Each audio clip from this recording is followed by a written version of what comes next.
बिस्मिल्लाहिर्रहमानिर्रहीम। अस्सलाम वालेकुम everyone. Hope you all are good in health. उम्मीद है सब बिल्कुल ठीक होंगे। Welcome to my channel biology basics with SM.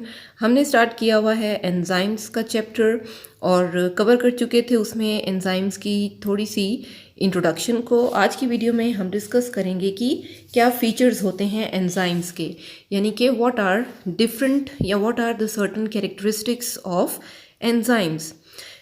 Enzymes का जो वर्ड है या ये जो टर्म है, ये फर्स्ट टाइम एक जर्मन फिजियोलॉजिस्ट वेलहम क्यूने ने 1878 में जो है इसको यूज़ किया था और इसके करेक्टरिस्टिक्स के बारे में डिफरेंट हेडिंग्स को देते हुए मैं जो है वो आपको एक्सप्लेन करने जा रही हूँ। नेचर, जितने भी एंजाइम्स हैं all of them are protein in nature. सभी के सभी एंजाइम्स की नेचर कैसी होगी कि ये सब जो हैं ग्लोब्यूलर प्रोटीन्स होंगे। और प्रोटीन्स को हो सकता है आपने पढ़ चुके हों या आगे चलकर इसको मज़ीद पढ़ें कि सभी प्रोटीन्स जो है वो किन बिल्डिंग यूनिट से मिलकर बनी हुई होती हैं, एमिनो एसिड्स के साथ।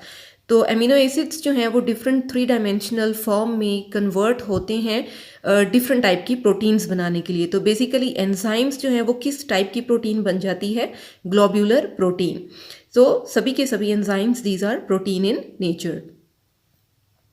रिएक्शन रेट, एंजाइम्स जो हैं ये किसी भी रिएक्शन के रेट को या किसी भी रिएक्शन की स्पीड को मिलियंस टाइम्स फास्टर जो है बना सकते हैं एज़ कम्पेयर टू ऐसे रिएक्शंस जिनके अंदर एंजाइम्स को यूज़ नहीं किया जाता।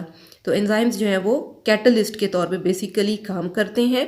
कैटलिस्ट के तौर पे काम करने से ये मतलब है कि जो भी नया प्रोडक्ट बन रहा है एंजाइम उस प्रोडक्ट का हिस्सा नहीं होते, सिर्फ और सिर्फ ये रिएक्शन को स्पीड अप करते हैं, रिएक्शन की तेज़ी को बढ़ाते हैं और जैसे ही प्रोडक्ट बन जाता है ये वहाँ से नए प्रोडक्ट की तलाश में निकल जाते हैं। ठीक है, तो इट सेल्फ रिएक्शन में ये कोई हिस्सा नहीं लेते सिवाय इसके कि उस रिएक्शन को ये स्पीड अप कर दें।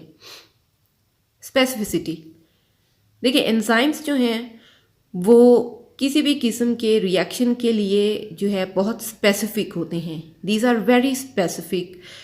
ठीक, अब स्पेसिफिक ये किसके लिए होंगे, जाहिर है जिसके साथ इन्होंने जाकर अटैच होना है और अटैच होने के बाद रिएक्शन को आगे बढ़ाना है। तो इसके बारे में हमने स्टडी किया था कि ऐसे मॉलिक्यूल्स जिनके ऊपर जाकर एंजाइम्स अटैच होते हैं उन्हें क्या कहा जाता है, उन्हें सबस्ट्रेट्स कहा जाता है।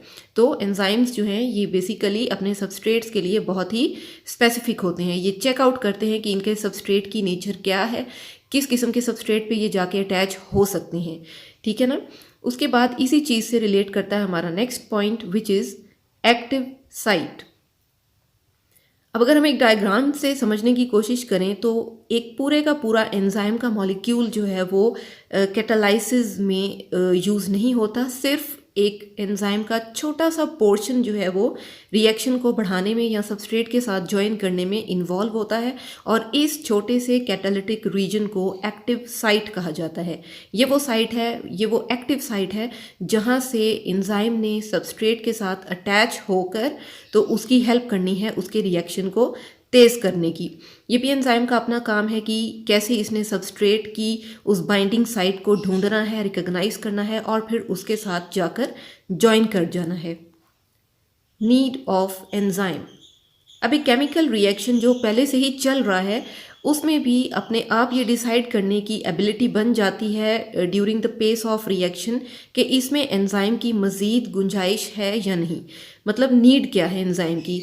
अगर तो एंजाइम की ज़रूरत है तो फिर एंजाइम जो है वो मज़ीद जल्दी से जल्दी प्रोडक्ट सबस्ट्रेट के साथ मिलकर प्रोडक्ट्स बनाते जाएंगे। लेकिन अगर ज़रूरत नहीं है तो फिर सर्टन ऐसे इनहिबिटर्स, इनहिबिट यानी रोकने वाले फैक्टर्स जो हैं वो एंजाइम को रोक देंगे आगे मज़ीद काम करने से।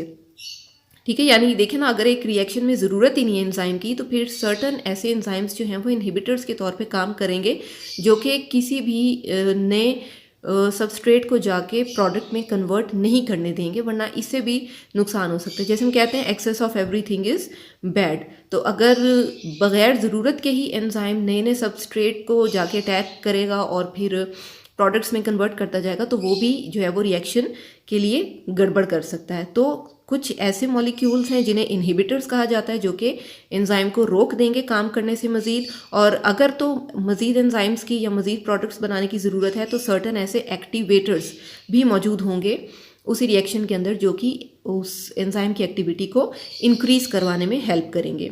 So all this depends on कि मज़ीद जो है वो रिएक्शन में प्रोडक्ट बनने की कितनी ज़रूरत है। नेक्स्ट पॉइंट जो मैं डिस्कस करूँगी, it is the most important point. ये जो है शॉर्ट क्वेश्चंस में या एमसीक्यूज़ में बहुत फ्रीक्वेंटली पूछे जाते हैं। इसी में डिफरेंसेस भी आ जाएंगी ऐसी चीज़ों की जो कि अभी तक आपको समझने में मुश्किल रही होगी।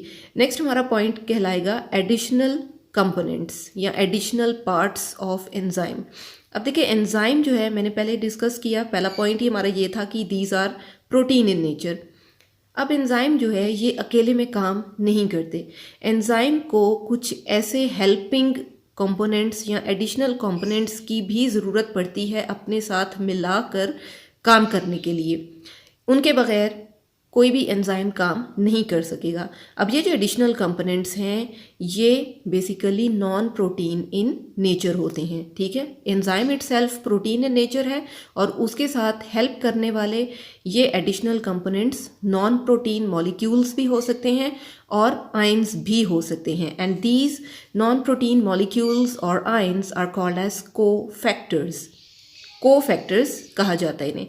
अब ये कोफैक्टर्स फर्दर जो है वो या तो इनऑर्गेनिक फॉर्म में पाए जा सकते हैं या तो फिर ऑर्गेनिक फॉर्म में पाए जाते हैं। इनऑर्गेनिक फॉर्म में कुछ भी मेटल आयंस आ जाएंगे और ऑर्गेनिक फॉर्म में फ्लेविन और हीम टाइप जो चीज़ें हैं वो मौजूद होंगी। फर्दर इनमें दो और ऐसी चीज़ें हैं जिनको डिस्कस करना, जिनका अंडरस्टैंड करना आपके लिए ऑब्जेक्टिव पॉइंट ऑफ व्यू से बहुत ज़रूरी है कि ये जो ऑर्गेनिक कोफैक्टर्स हैं ये भी आगे फर्दर 2 टाइप्स के हैं, ठीक है। These organic factors are further divided into 2 types. एक को कहते हैं प्रोस्थेटिक ग्रुप्स और दूसरे को कहते हैं कोएंजाइम्स। डिफरेंस इनका क्या है कि जो प्रोस्थेटिक ग्रुप्स हैं ये ऐसे ऑर्गेनिक कोफैक्टर्स हैं जो कि किसी भी एंजाइम के साथ टाइटली बाउंड हो जाएंगे, बहुत ज़ोर से एंजाइम के साथ जाके बाउंड हो जाएंगे ताकि रिएक्शन करने में एंजाइम को हेल्प मिल सके। लेकिन अगर यही ऑर्गेनिक कोफैक्टर्स एंजाइम के साथ लूजली अटैच हों, ज़ोर से अटैच नहीं हो बल्कि हल्के फुल्के से अंदाज में अटैच हो जाएं उसको रिएक्शन में हेल्प करवाने के लिए, तो फिर ऐसे ऑर्गेनिक कोफैक्टर्स को कोएंजाइम्स कहा जाएगा, ठीक है। आई होप प्रोस्थेटिक ग्रुप और कोएंजाइम के बीच का एक छोटा सा जो डिफरेंस है depending on how it bounds और how it attaches with the enzyme वो आपको क्लियर हो गया होगा। I will not repeat the point, आप रिवर्स करके सुन सकते हैं। देन लास्ट इसमें कैरेक्टरिस्टिक्स की बेसिस पर हमारा पॉइंट बनता है टू प्रोवाइड डिफरेंट पाथवेज। अब देखिए इतने सारे एंजाइम्स एक रिएक्शन के अंदर एक स्पेसिफिक ऑर्डर में काम कर रहे होते हैं। एक एंजाइम आया, सबस्ट्रेट के साथ मिला, प्रोडक्ट्स बन गए। अब ये जो प्रोडक्ट्स बने हैं इन प्रोडक्ट्स को 2 और नए एंजाइम आके अटैच हो जाएंगे और इनके साथ अटैच करके आगे फर्दर और 4 प्रोडक्ट्स बन जाएंगे। उन 4 प्रोडक्ट्स के साथ फिर मज़ीद यही 2 एंजाइम या कोई और एंजाइम आके अटैच हो जाएंगे और उनको आगे फर्दर प्रोडक्ट्स में कन्वर्ट कर देंगे। यानी आप देखें कि कैसे बहुत जल्दी से एक एंजाइम की हेल्प से फ़ौरन जो हैं वो प्रोडक्ट्स बनते चले जा रहे हैं। और हो सकता है कि ऐसा प्रोडक्ट जो है उसको किसी ऐसे एंजाइम की हेल्प से बना दिया गया हो जिसने कि रिएक्शन स्टार्ट किया था। तो यानी कि डिफरेंट मेटाबॉलिक पाथवेज बनती जा रही हैं, एक के बाद एक जो है वो मेटाबॉलिक पाथवेज बनती जाएंगी ताकि ज़्यादा से ज़्यादा जो है वो एंजाइम्स ज़्यादा से ज़्यादा सबस्ट्रेट्स के साथ जाकर अटैच होते जाएं और जल्दी जल्दी एक रिएक्शन को कंप्लीट करवा दें। I hope you understand this point. थोड़ा सा हम यूजेस ऑफ एंजाइम्स को भी शॉर्ट में डिस्कस कर लेते हैं कि एंजाइम्स जो हैं वो बेसिकली कहाँ पे रिएक्शंस को फास्ट करने के लिए यूज़ किए जा रहे हैं। देखिए एक तो ये यूज़ किए जाते हैं फूड इंडस्ट्री में, जहाँ पर कि सिंपल स्टार्च जो होता है उसको छोटी मोटी शुगर्स में कन्वर्ट करने के लिए यूज़ कर दिया जाता है और इसमें वाइट ब्रेड का बनना, बंस का बनना, ये जो है ये इन एंजाइम्स की हेल्प से हो जाता है। ब्रूइंग इंडस्ट्री है, ब्रूइंग इंडस्ट्री में जो है वो स्टार्च और प्रोटीन्स की ब्रेक डाउन करवा दी जाती है एंजाइम्स की हेल्प से और जो भी प्रोडक्ट्स हैं इनको जो है वो यीस्ट के तौर पे यूज़ किया जा सकता है फॉर फर्मेंटेशन, जैसे अल्कोहल की हुई फर्मेंटेशन के लिए इसको यूज़ किया जा सकता है। नेक्स्ट इसका यूज़ आप देख सकते हैं पेपर की इंडस्ट्री में, वहाँ पर एंजाइम्स को जो है वो क्या किया जाता है, वो उसे स्टार्च को ब्रेक करने के लिए यूज़ किया जाता है ताकि पेपर बनाने में हेल्प मिल सके। लास्ट इसका यूज़ हम डिस्कस कर लेंगे कि ये एक बायोलॉजिकल डिटर्जेंट के तौर पे भी यूज़ किया जाता है। प्रोटीएज एक एंजाइम है, इसको जो है वो कपड़ों के ऊपर लगे हुए निशान होते हैं ना, जो प्रोटीन के लगे हुए निशान होते हैं कपड़ों के ऊपर, उसको रिमूव करने के लिए प्रोटीएज एंजाइम्स को यूज़ किया जाता है। इसी तरह से जो जो घरों में डिश वॉश यूज़ किए जाते हैं उसमें एमाइलेज एंजाइम को यूज़ किया जाता है, जो कि स्टार्च के डिफरेंट स्टेन्स को रिमूव करने में हेल्प करता है बर्तनों के ऊपर से। अच्छा, एक थोड़ा सा इसमें आपको आइडिया दे दें कि एंजाइम की जो है वो कोई भी ऐसा वर्ड जिसके एंड में एज आ जाए वो ही एक एंजाइम है। जैसे कि प्रोटीएज है, एमाइलेज है, लाइपेज है, लाइगेज है, बहुत किस्म के एंजाइम्स जो हैं वो दुनिया में मौजूद हैं। So well, this is all for the understanding of characteristics and uses of enzymes for today. I hope video आपके लिए हेल्पफुल रही होगी। इफ़ यस, वीडियो को लाइक कर दें और शेयर कर दें, कमेंट सेक्शन में अपना फीडबैक दे दें, चैनल को सब्सक्राइब कर लें ताकि जो भी मैं वीडियोज़ बनाऊँ उनकी नोटिफिकेशंस आपको मिल सकें, स्पेशली जब आप बेल आइकन पर हिट कर देंगे। Till my next video, stay safe, stay healthy, अल्लाह हाफिज़।